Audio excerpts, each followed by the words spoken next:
हाँ, last class में हमने देखा था इंटरनल रिकंस्ट्रक्शन, कब ज़रूरत पड़ती है किसी भी कंपनी को इंटरनल रिकंस्ट्रक्शन की, तो हमने उसके बारे में पूरा डिटेल देखी थी। आज हम देखते हैं जो बैलेंस शीट में डिफरेंस आया है, एसेट्स ज़्यादा होना, लायबिलिटीज़ कम या ज़्यादा करना, जैसी भी एडजस्टमेंट होती हैं, एसेट्स का कम या ज़्यादा होना, एसेट्स की वैल्यू बढ़ जाना, एसेट्स की वैल्यू को कम हो जाना, तो इनका इफेक्ट किस तरह से डाला जाए, शेयर कैपिटल को एडजस्ट करना है। तो मैंने जो लास्ट वीडियो में आपको पूरा बताया था कि बैलेंस शीट में कैसे एडजस्टमेंट करना है, तो यहाँ आपको सारी चीज़ एंट्री दे रखी है। आपको उन एंट्रियों को यूज़ करते वक्त इस वर्कों को करना है और कुछ नहीं करना। क्वेश्चन में आपको हर चीज़ देगा, किस तरह से इस एडजस्टमेंट को करना है, हर चीज़ आपकी अवेलेबल होगी। बस आपको ध्यान रखना है कि किस तरह से उसने पॉइंट बोला और उसको कैसे करना है। तो हर एक पॉइंट का हमने हेडिंग डाल दिया है। अब उन पे जनरल एंट्रियाँ क्या होंगी वो हम बात करते हैं, किस किस तरह के पॉइंट आपको दे सकते हैं। तो हम यहाँ से स्टार्ट करते हैं, एक तरफ से एक एक पॉइंट उठाते हैं और स्टार्ट करते हैं कि किस तरह से इसका एडजस्टमेंट किया जा सकता है। तो देखिए यहाँ पर हमारे पास दे रखा है, सबसे पहले ऑल डिनोमिनेशन शेयर कैपिटल। तो आपकी जो डिनोमिनेशन है जो दे रखी हैं, जैसे क्वेश्चन के अंदर रहेगा 100 रुपीज़ ईच वाला शेयर्स, 1000 रुपीज़ ईच वाला शेयर, 10 रुपीज़ ईच वाला शेयर्स। तो इसकी पेड अप वैल्यू को अगर कम किया जाता है तो क्या एंट्री होगी, और पूरी डिनोमिनेशन को कम किया जाता है तो क्या वैल्यू होगी। जैसे उसने कहा 100 रुपीज़ वाले शेयर्स को 5 रुपीज़ पर ले आया जाए, मीन्स 95 रुपीज़ से रिड्यूस कर दिया जाए, तो आपके जो 100 रुपये वाले शेयर्स थे अब वो कितने रह जाएं, सिर्फ 5 रुपये वाले शेयर रह जाएंगे। यानी 1 लाख शेयर्स अगर 100 रुपये वाले थे, यानी कितने के हो गए आपके, 1 करोड़ रुपए के। अब वो कितने के रह जाएंगे आपके, सिर्फ 5 रुपये के अकॉर्डिंग 5 लाख के। तो 95 लाख रुपीज़ कहाँ गया, तो उसको लेंगे हम कैपिटल रिडक्शन में। तो देखिए हमारे पास जनरल एंट्री क्या बनेगी, यहाँ बोला डिनोमिनेशन, उसके आगे जो लग रही है उस वैल्यू को भी कम कर रहे हैं। नंबर ऑफ शेयर कम नहीं हो रहे, नंबर ऑफ शेयर्स वही हैं, बस उसकी वैल्यू कम हो रही है। तो देखिए किस तरह से, ऑल डिनोमिनेशन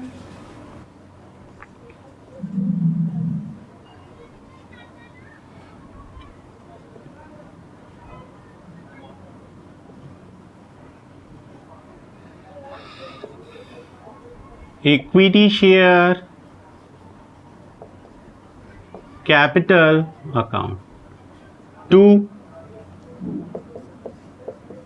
न्यू डिनोमिनेशन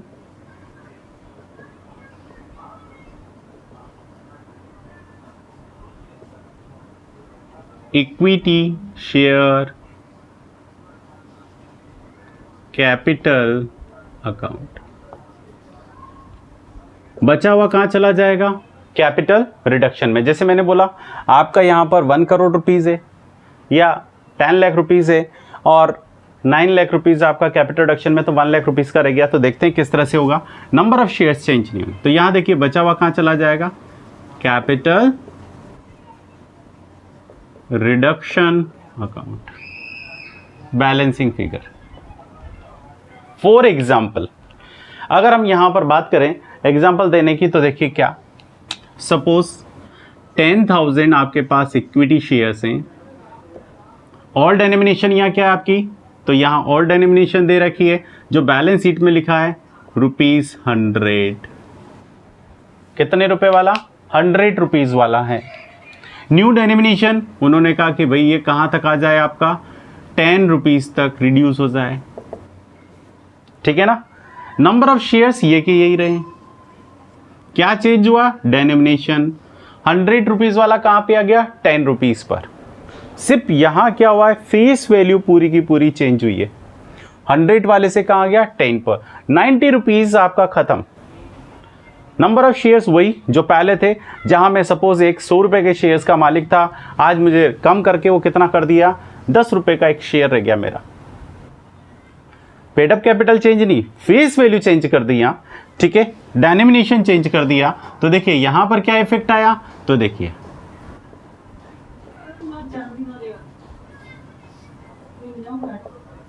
तो देखिए 10,000 इंटू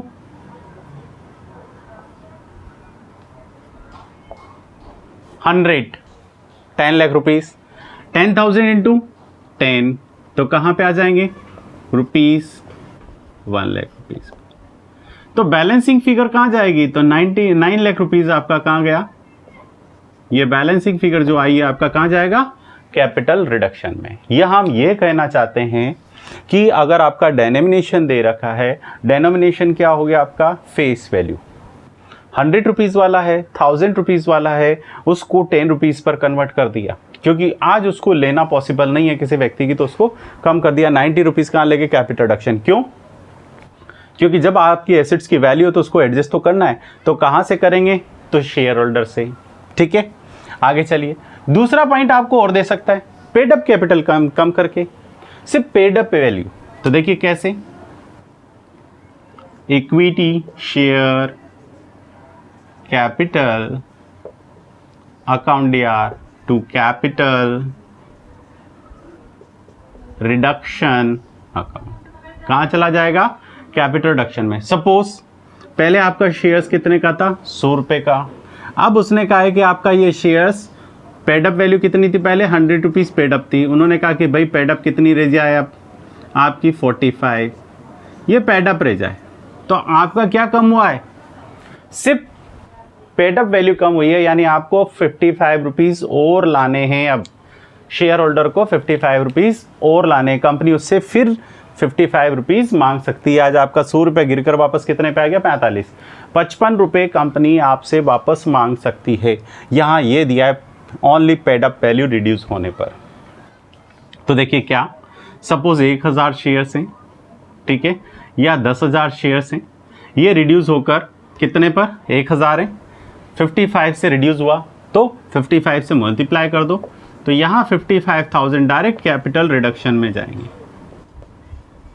जबकि यहाँ पर क्या कम हो रही थी, फेस वैल्यू, यहाँ पेड अप वैल्यू वापस चुकाना है, यहाँ आपको चुकाने की जरूरत नहीं है, आप उतने के मालिक हैं, उतना ही % आपको मिलेगा। बट यहाँ पर पेड अप वैल्यू आपकी कितनी हो गई, 45, यानी 55 कंपनी मांग सकती है, यहाँ कंपनी आपसे पैसा नहीं मांग सकती। ये डिफरेंस है हमारे इस फर्स्ट एंट्री और सेकेंड एंट्री के अंदर। आगे चलें, इंटरनल रिकंस्ट्रक्शन में जिस तरह से कहा है अंदर की सफाई करना, तो देखिए हमने equity share holder balance sheet में जो दिख रहा था, आपकी पेड अप कैपिटल कहाँ से 10 लाख से कम करके कहाँ लिया है, 1 लाख, बैलेंस शीट 9 लाख का एडजस्टमेंट आपका बोथ साइड से करना है हमें।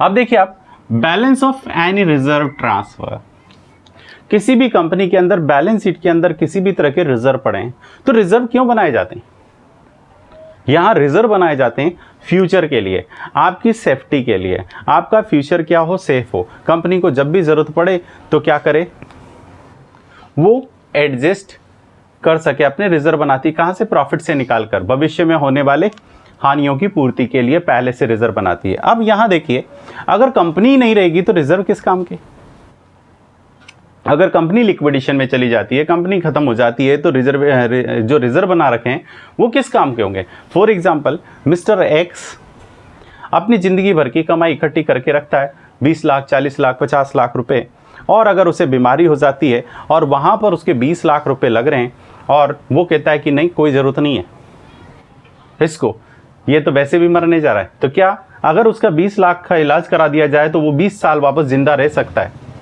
और अगर नहीं कराया जाए तो उसकी डेथ हो सकती है।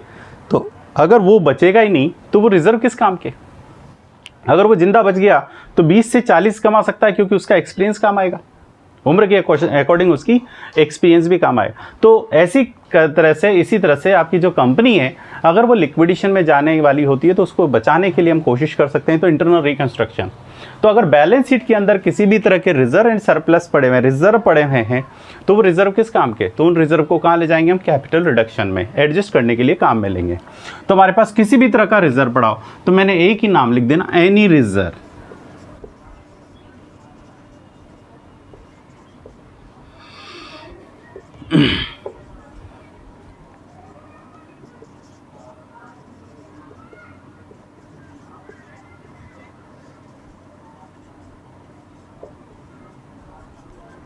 ये यहां पर हम ट्रांसफर कर देंगे। नेक्स्ट, अब यहां देखिए, जब आपने एसेट्स बहुत ज़्यादा है, मैंने कहा कि मार्केट की वैल्यू के अकॉर्डिंग आपको, जो फर्स्ट वीडियो में बताया था, मार्केट की वैल्यू के अकॉर्डिंग आपको एसेट्स को क्या करना है, वैल्यू को कम करना है, ठीक है। क्योंकि 10 लाख का कंप्यूटर आपने लिया, आज वो 2 लाख का रह गया, तो आपको 8 लाख रुपए ज़बरदस्ती नहीं दिखाना, क्योंकि ज़्यादा वैल्यू आपको कहाँ ले जाती है, डेप्रिसिएशन पे। तो आपको क्या करना है, उस 8 लाख रुपए को कम करना है। कम करने के लिए, एडजस्टमेंट करने के लिए आप लाइबिलिटीज साइड से भी कम करेंगे, एसेट से कम करेंगे, तो उधर लाइबिलिटीज एडजस्ट करनी है। तो लाइबिलिटीज से जो कम करेंगे उसका एडजस्टमेंट कैसे करेंगे उसकी बात करते हैं। पहला हमने इक्विटी शेयर से कर लिया, दूसरा हमने रिजर्व खत्म कर दिए, ठीक है। अब तीसरा हमारे पास फिर भी कम पड़ता है, तो हम किन से रिक्वेस्ट करेंगे, डिबेंचर होल्डर से, क्रेडिटर्स हो सकते हैं, बैंक लोन हो सकते हैं, इनसे रिक्वेस्ट करेंगे क्या कि आप थोड़ा बहुत सेक्रीफाइस कीजिए, आप अपनी जो लाइबिलिटीज़ बन रही है उसको 50% छोड़ दीजिए, 40% छोड़ दीजिए। अगर आप ये छोड़ते हैं तो शायद वापस कंपनी रनिंग में आ जाए और कंपनी वापस चल सके।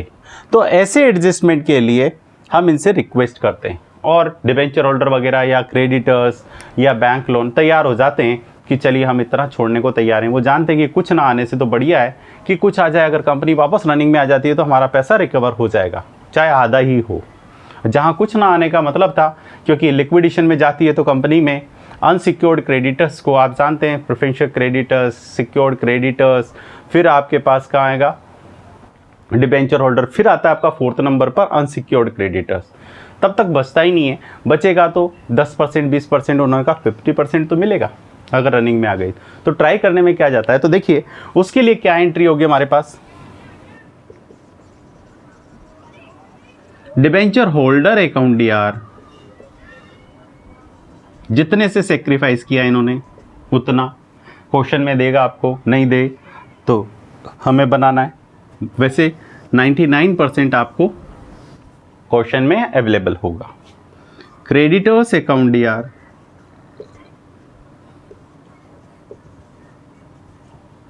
बैंक लोन आ सकते हैं, जितने के लोन हो,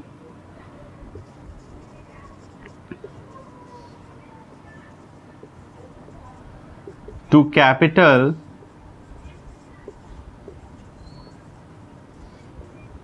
रिडक्शन अकाउंट, यहां पर ले जाएंगे।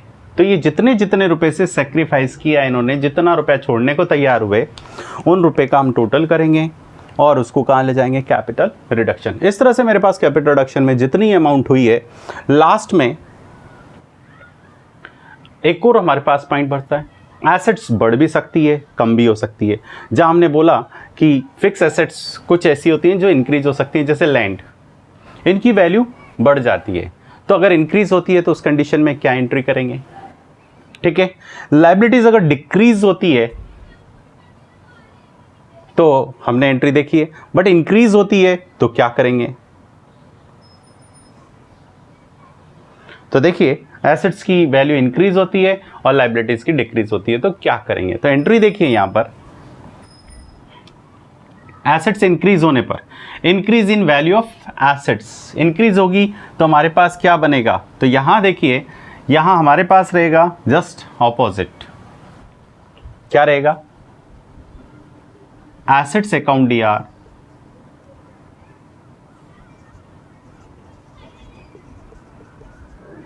इसी तरह से लायबिलिटीज डिक्रीज होती है तो क्या होगा, तो हमारे पास लायबिलिटीज का एडजस्टमेंट करना है। तो देखिए एसेट्स इंक्रीज हो रही थी, assets account DR to capital reduction account, कहां से एडजस्ट करेंगे, कैपिटल रिडक्शन से, assets account DR to capital reduction, increase होने पर। और लायबिलिटीज इंक्रीज होती है तो लायबिलिटीज देखिए यहां पर डिबेंचर है, डिक्रीज किया तो कैपिटल रिडक्शन में, और इंक्रीज होगी तो capital reduction account DR to adjustment करेंगे हम।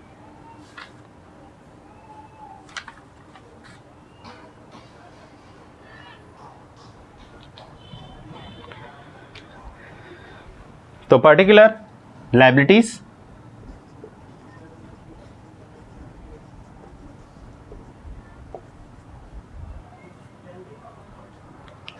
कैपिटल रिडक्शन, जितने से लायबिलिटीज रिड्यूस होगी, कोई सी भी लायबिलिटीज अगर आप छोड़ने को तैयार हैं, एसेट्स इंक्रीज होती है तो आपकी ये रहेगी, ठीक है, जस्ट ऑपोजिट। अब देखिए आपके पास नेक्स्ट हमारे पास रहता है, ये जब हमारे पास इतना सारा कैपिटल रिडक्शन एडजस्ट हो गया, अब इसका एडजस्टमेंट कैसे करें? तो देखिए सारे कैपिटल रिडक्शन को एक साथ ले लिया, अब हमारी लायबिलिटीज साइड को एडजस्टमेंट करने के लिए चलते हैं। तो हमारी लायबिलिटीज साइड में एडजस्टमेंट करने के लिए क्या चाहिए? तो देखिए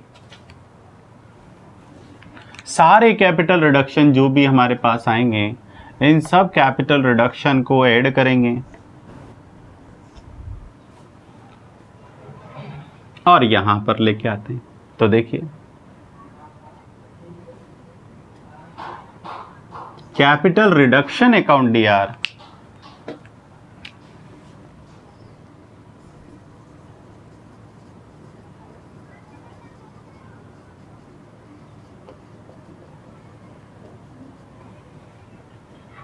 टू जिसको एडजस्ट करना है, एक्यूमुलेटेड लॉसेस आपका P&L हो सकता है, ठीक है, फिक्टिशियस एसेट्स हो सकती है, ठीक है, नेक्स्ट लॉस ऑन एसेट्स हो सकती है, liabilities right of return of हो सकती है, कोई कंटिंजेंट लायबिलिटीज है तो वो। तो देखिए यहां पर हम ले सकते हैं, सबसे पहले P&L अगर डेबिट बैलेंस है तो वो हटाना है, ठीक है ना, P&L का अगर डेबिट बैलेंस पड़ा है तो 2। नेक्स्ट ले सकते हैं हम यहां पर प्रिलिमिनरी एक्सपेंसेस,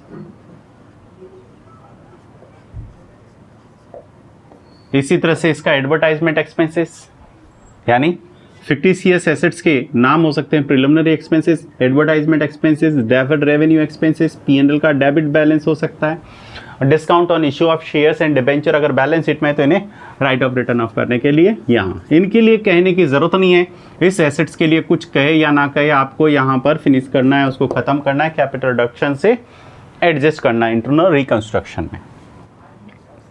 2 गुडविल वगैरह के लिए कहता है, इंटेंजिबल एसेट्स के लिए तो आप जितने से कहेगा उतनी ही एडजस्ट करेंगे, गुडविल हो सकता है, पेटेंट हो सकता है, ठीक है। इसी तरह से अगर आपकी कोई कंटिजेंट लायबिलिटीज हैं तो वो हम कह सकते हैं डिविडेंड वगैरह पेड करना पड़ा तो खैर हम उसके लिए एंट्री कर लेंगे, एक्स्ट्रा कंटिजेंट लायबिलिटीज की तरह ही हम उसके लिए एडिशनल इंफॉर्मेशन डालकर एडजस्ट कर लें। तो देखिए यहाँ पर हो सकता है पहले का 10,000 प्रोविजन बनाया, 3 साल का डिविडेंड पे करना था, 3 साल का, ठीक है, और आज हमें पे करना पड़ गया 3 साल का डिविडेंड, तो हमारे लिए लायबिलिटीज़ हो गई, तो उसके लिए आपको यहाँ एंट्री करनी पड़ेगी और एक पेड की एंट्री करनी पड़ेगी, तो हम लास्ट में देखेंगे। नेक्स्ट हो सकता है हमारे पास यहाँ एसेट्स जितने से आप रिड्यूस कर रहे हैं, पर्टिकुलर एसेट्स जो एसेट्स आपने बोली है वो ले सकते हैं, लायबिलिटीज जैसे मैंने बताया आपको कंटिजेंट लायबिलिटीज वगैरह, तो हमारी एंट्री होगी capital reduction account DR to contingent liabilities, ठीक है ना, पर्टिकुलर जो भी लायबिलिटीज का नाम दे वो रिड्यूस करेंगे जितने से है उसको, ठीक है, एंड बैलेंस को लास्ट में ट्रांसफर करेंगे।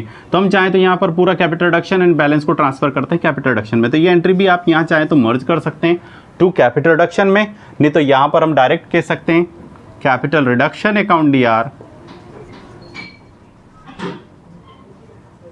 टू कैपिटल रिजर्व अकाउंट, क्या कर सकते हैं, कैपिटल रिजर्व अकाउंट में ट्रांसफर कर सकते हैं। तो हम यहां पर भी ये चीज कर सकते हैं चाहे तो to capital reserve account balancing figure यहां ट्रांसफर कर सकते हैं हम इसको। तो इस तरह से भी हमारी हो सकती है, ये ना करके इसी में मर्ज कर सकते हैं। And provision for any contingent liabilities, अगर लायबिलिटीज अराइज होती है तो क्या करेंगे, तो लायबिलिटीज को भी यहीं डालेंगे capital reduction account DR to contingent liabilities.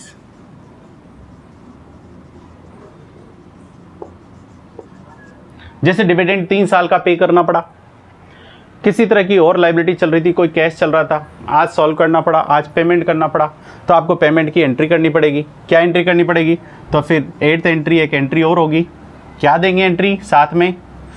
Capital reduction account DR to contingent liabilities and contingent liabilities account DR to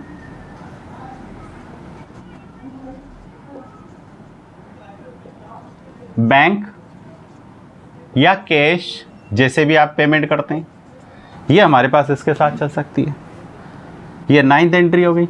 10th entry आपकी डिविडेंड के लिए हो सकती है, जो मैं बार बार आपको बता रहा हूँ, प्रेफरेंशियल शेयर का जो डिविडेंड एरियर रह जाता है, इक्विटी शेयर का डिविडेंड एरियर रह जाता है, उसके लिए।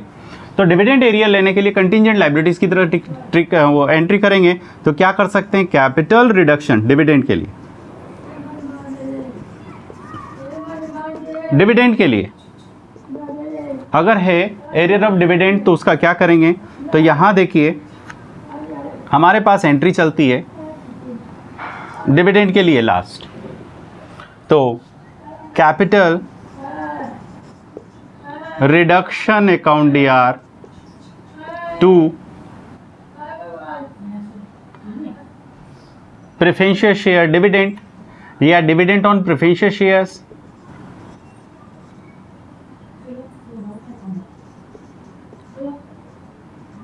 Preferential shares and 11th entry पे करने की, तो dividend on preferential share account D R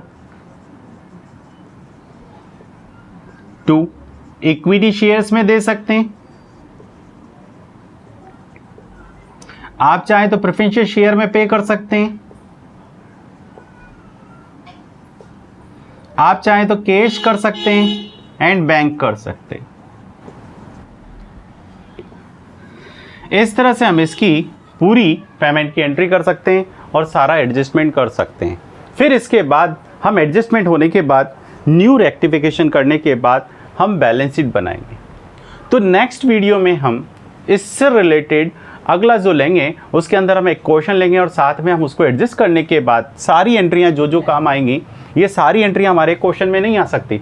जितना एडजस्टमेंट हमारे काम आते हैं उतने लेंगे, इनमें से जो काम आएंगे उनको यूज़ करेंगे। फिर हमारे पास फिर भी उसके बाद हम एडजस्टमेंट करने के बाद आफ्टर रेक्टिफिकेशन वाली हम बैलेंस शीट बनाएंगे, जिसके बाद हमारा ये वर्क खत्म हो। हाँ, तो अगर आपने ये मेरा चैनल सब्सक्राइब नहीं किया है तो सबसे पहले आप इसका चैनल को सब्सक्राइब कर लीजिए, ताकि आने वाले वीडियो का इंटीमेशन आपको बार बार मिल सके, और आइकन बेल साथ में दबा दीजिएगा। Thank you.